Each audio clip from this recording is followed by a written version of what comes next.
Dois dados são lançados simultaneamente. Qual é a probabilidade de que a soma dos resultados nos dois dados seja um divisor de 20? Bom, então eu vou resolver de dois modos, mas para os dois modos, o começo é o mesmo. Para calcular a probabilidade de ser um divisor de 20, a gente vai usar a definição de probabilidade, que é o número de casos em que o resultado da soma dá um divisor de 20 pelo número total de elementos do espaço amostral. Porque aqui nesse caso todos os eventos são equiprováveis, então a gente calcula a probabilidade dessa forma. Então a probabilidade de ser um número divisor de 20 vai ser uma razão aqui. Então a gente precisa achar primeiro o total de casos, né, quando a gente joga dois dados, e o total de casos onde a divisão dá 20. Então, para isso, do primeiro modo, vou fazer uma tabela de dupla entrada aqui. Ó. Esses são dois dados, então nessa primeira linha aqui eu coloco todos os possíveis resultados do primeiro dado, e na primeira coluna eu coloco todos os possíveis resultados do segundo dado, deixando a primeira casinha aqui da primeira linha e primeira coluna vazia. E aí, dessa forma, organizando dessa forma, a gente consegue ver todos os cruzamentos possíveis, né? Por exemplo, aqui, tira 1 no primeiro dado e 1 no segundo dado, então a soma dá 2. Nesse retângulozinho aqui, tira 2 no primeiro dado e 1 no segundo dado, então a soma dá 3. 3 no primeiro dado, 1 no segundo, 4, 4 e 1, 5, 5 e 1, 6, 6 e 1, 7. Dessa forma a gente consegue esgotar todos os casos. Ó. Vou fazer mais alguns. 1 e 2, 3. 2 e 2, 4. 3 e 2, 5. 4 e 2, 6. 5 e 2, 7. 6 e 2 dá 8. Bom, seguindo nessa lógica, a gente consegue preencher a tabela toda aqui. E aí a gente consegue obter as duas informações usando essa tabela. Primeiro, o total de casos, né? O número de elementos do espaço amostral. Então, como são 6 possibilidades no primeiro, 6 no segundo, você pode ver que são 36 retângulozinhos aqui, né? 6 vezes 6, 36. Então, o número de elementos do espaço amostral é 36. Agora, nesse caso, ele quer que a soma seja um divisor de 20.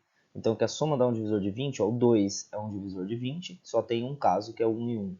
Outro divisor de 20 é o 4, então aqui tem 3 combinações que dá 4. E para que seja um divisor de 20 também pode ser o 5, tem 4 combinações que dá 5. E o outro divisor de 20 é o 10, aqui nessa tabela, né? Então tem mais 3 possibilidades. Ainda tem o 1, só que o 1 não tem nenhuma combinação que a soma dá 1. E tem o 20, também não tem nenhuma combinação que a soma dá 20. Então são só esses casos aqui que foram circulados que a soma dá um divisor de 20.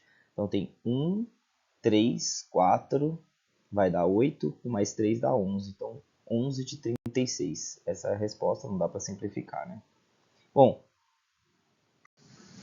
então a tabela de dupla entrada é um modo muito legal, bem organizado de fazer, mas ela dá um certo trabalho. Nem sempre precisa fazer tudo isso para chegar numa resposta desse tipo, né? Então o segundo modo é fazer mais simplificado, sem construir toda a tabela. Dá para fazer também um pouquinho de experiência nos exercícios, fazendo os 2, 3, você vai ver que você não precisa construir a tabela de todos os exercícios. Você constrói uma vez, duas vezes para aprender, para perceber alguns padrões, mas depois de tanto fazer exercício, você não vai precisar fazer mais. Ó. Então, a definição da probabilidade de ser um divisor de 20 é a mesma, número de casos onde dá um divisor de 20 pelo número de elementos do espaço amostral. Então, essa continha vai ser uma razão, né? A razão desse resultado por esse. Bom, então, primeiro vamos descobrir o número de elementos do espaço amostral. Já que a gente não construiu a tabela, então a gente usa o princípio fundamental da contagem. São, para cada um dos resultados, são 2 dados que a gente vai jogar. O primeiro dado e o segundo dado. O primeiro dado tem 6 resultados possíveis, o segundo dado tem 6 resultados possíveis.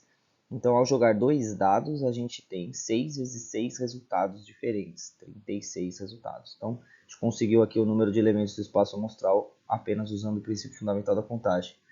Agora, para ver os casos onde dá um divisor de 20. Então, primeiro a gente pensa, quem são os divisores de 20? Então, os divisores naturais de 20 são 1, 2, 4, 5, 10 e 20. Bom, o 1 e o 20 é impossível tirar na soma de 2 dados, né? 1 e 1, o 1 é impossível, 20 é impossível. Só dá para tirar o 2, 4, 5 e 10. Vamos começar pelo 2. 2 só tem uma combinação que é 1 e 1. O 4 tem o 1 e o 3, 2 e 2 e 3 e 1. O 5 tem 1 e 4, 2 e 3, 3 e 2 e 4 e 1. E o 10 tem 4 e 6, 5 e 5, 6 e 4. Certo? Então a gente viu aí os casos um por um, sem precisar construir a tabela. Né? Na tabela a gente constrói outros casos que não estão aqui dentro, que a gente vai direto no que a gente precisa. E aí, contando aqui, 1 mais 3 mais 4 dá 8, mais 3 dá 11. Então, dá 11 de 36, beleza?